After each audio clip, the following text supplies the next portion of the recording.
Hola, mi nombre es Darío Spersini y conmigo van a ver la resolución del problema número 5 del tema absorción. El problema dice lo siguiente: un compuesto orgánico que se absorbe químicamente sobre el carbón activado cumple con la siguiente ecuación a 20 grados centígrados. Nos dice que el delta H es menos 52,2 kilocalorías por mol y la ecuación es esta que vemos aquí. N sobre W es igual a C por 4,5 por 10 a la 6 mol por gramo molar sobre 1 más C por 1,35 por 10 a la 7 molar a la menos 1. Si visualizamos el proceso de absorción, esta C representa la concentración del absorbato, que en este caso es el compuesto orgánico, que se encuentra en equilibrio con el adsorbato ya absorbido, representado por la letra N, sobre el absorbente, que en este caso es el carbón activado, cuya masa se representa por la letra W. Tenemos que calcular la temperatura a la que se duplica la constante de absorción, la concentración de absorbato libre cuando solo la mitad de los sitios están ocupados, y el delta G estándar y el delta S estándar a 20 grados centígrados. Los datos conocidos es, bueno, que el adsorbato es el compuesto orgánico, el absorbente el carbón activado, el delta H menos 52,2 kilocalorías por mol y la temperatura a la cual ocurre el proceso es 20 grados centígrados o 293 Kelvin. Pero tenemos que analizar otros datos. Primero tratar de detectar qué tipo de isoterma representa esta expresión. Por lo que hemos visto en la teoría, se mostraron varios modelos de isotermas, entre ellos la isoterma de Bethe, que tiene esta representación, que se aplica a la formación de una monocapa seguida luego de multicapas. La isoterma de Freundlich, donde N sobre W es el número de moles absorbidos por unidad de masa, y K y A son constantes empíricas. La isoterma de Freundlich es una expresión empírica.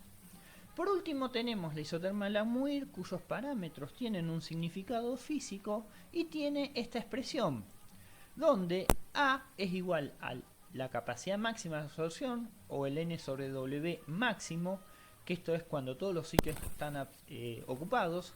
K es la constante del equilibrio de absorción y P es la presión de absorbato libre en equilibrio con el adsorbato absorbido. Bien, tendríamos, para elegir cuál de las tres isotermas se corresponde esta expresión, tendríamos que empezar a descartar.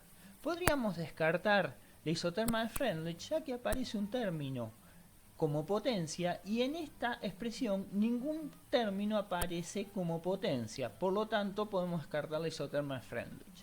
También podemos descartar la isoterma de Bethe, ya que si nosotros distribuyéramos los cuatro términos que se encuentran en el denominador, aparecerían más de dos términos, por lo tanto podemos decir que la isoterma a la que ajusta esta expresión es la isoterma de Langmuir. Claro, ocurre que nosotros acá tenemos presión, pero bueno, también en lugar de medir la presión de un gas, podemos medir la concentración de adsorbato libre en equilibrio con el adsorbato absorbido si estamos en medio acuoso. Por lo tanto, nos va a quedar que N sobre W es A por K por C sobre K por C más 1. Que usando la propiedad conmutativa obtenemos la misma expresión, entonces ya vemos que es la isoterma de Langmuir. ¿Qué otros datos podemos calcular? Bueno, si observamos la constante que aparece multiplicada a la concentración en el denominador sería 1,35 por 10 a la 7 molar a la menos 1. Esto es la constante a 293 Kelvin. Además, en el numerador tenemos el producto A por K. Entonces, A por K valdría 4,5 por 10 a la 6 mol por gramo molar. A partir de estos datos, conociendo la K293, podemos despejar el valor de A, o sea, el N sobre W máximo, que nos da 0,33 moles de adsorbato por gramo de absorbente. Bien, entonces ahora a los datos que conocíamos se suman el dato de la capacidad de absorción máxima y la constante a 293 Kelvin. Entonces ahora sí podemos empezar a calcular la temperatura a la que se duplica la constante de absorción. Implica calcular una temperatura incógnita donde K a esa temperatura es 2 veces la constante a 293 Kelvin. Para poder calcular vamos a utilizar la ecuación de Van 't Hoff. La ecuación de Van 't Hoff implica utilizar una Kp, pero como en este caso ni se generan ni se consumen moles gaseosos, podemos reemplazar la Kp por cualquier valor de K, en este caso una constante de absorción. Integrando esta expresión nos va a quedar esta expresión que ya ustedes han utilizado, que el logaritmo de la K, una T1 sobre KT2 es igual al delta H por R multiplicado 1 sobre T2 menos 1 sobre T1. Nos vamos a detener un momento para analizar el signo del delta H. ¿Qué ocurre? Cuando el adsorbato se absorbe al absorbente, el carbón activado, se producen enlaces, ya sean físicos y químicos, y esto libera calor. Este calor, como el proceso ocurre a presión constante, es un QP, que lo podemos igualar al delta H. Como es un calor liberado, el delta H va a ser negativo. Ahora sí, vamos a reemplazar la T1 igual a 293 Kelvin y la T2 va a ser la incógnita. Además vamos a decir que Kx es igual 2 veces K293.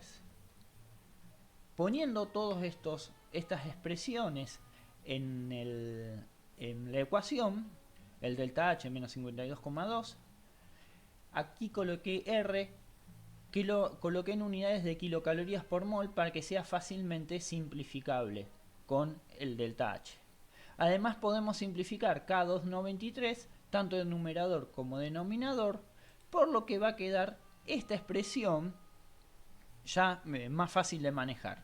Lo que debemos hacer es despejar 1 sobre K, que vamos a ir pasando, dividiendo este factor, queda del otro lado la resta, que se pasa luego sumando este 1 sobre 293 y fácilmente podemos despejar la X como 1 sobre toda esta expresión.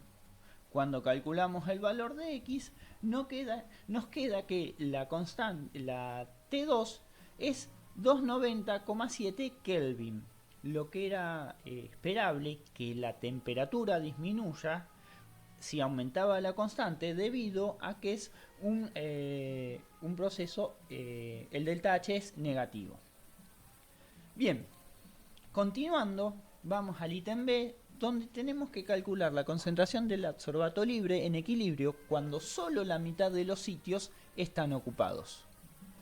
Entonces, nuevamente visualizamos el proceso de absorción. Lo que nosotros queremos calcular la concentración es la concentración del adsorbato libre, o sea, tendríamos que tomar una muestra de la parte soluble y determinar la concentración por algún método. Entonces, queremos calcular la concentración cuando N sobre W es igual a un medio de A. Si pensamos que este absorbente, esta rueda dentada, tiene 2 espacios, la mitad serían 6 espacios, por lo tanto acá estamos representando el N sobre W cuando es igual a un medio de la capacidad máxima. Entonces, vamos a reemplazar N sobre W por un medio de A. Y colocamos la expresión obviamente de la isoterma Langmuir. Simplificamos los A porque se encuentran en el numerador. Multiplicamos el denominador al otro lado, a la parte izquierda de la ecuación. Se distribuye el 1 medio en ambos términos. y luego se pasa restando un medio de kx al otro lado de la expresión, por lo que va a quedar que un medio es igual a un medio de k por x. Pasando multiplicando el 2 del denominador de la parte izquierda de la expresión, nos va a quedar que kx por 2 medios, que es 1, es igual a 1. Por lo tanto, x va a ser 1 sobre k.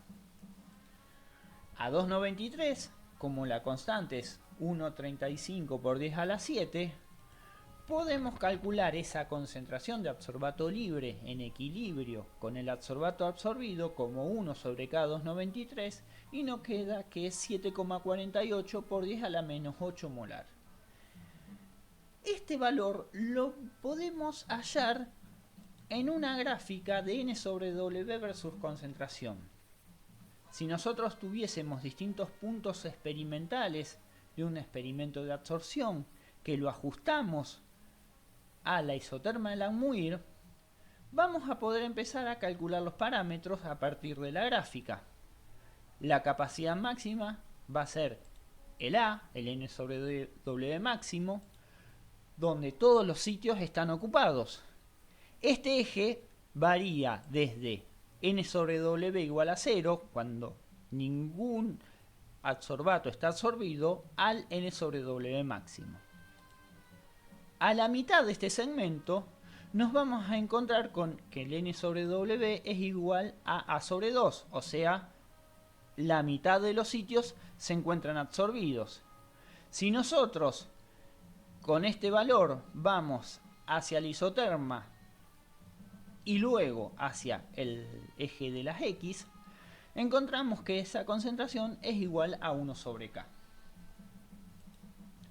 Bien, por último vamos a calcular el cambio de energía libre estándar y el de entropía estándar a 20 grados centígrados. Para calcular el cambio de energía libre vamos a utilizar esta expresión que ya han estado utilizando bastante a lo largo de la Físico-Química 1, que es que el delta G es igual a menos RT por el logaritmo de K.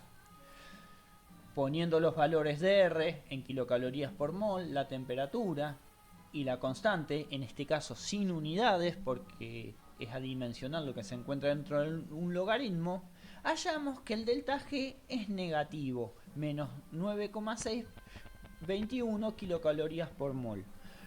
Que sea negativo se debe a que la constante de absorción es una constante bastante alta, o sea, es 1,35 por 10 a la 7. Nos está indicando que este equilibrio está muy desplazado hacia los productos, o sea, hacia el absorbente absorbido.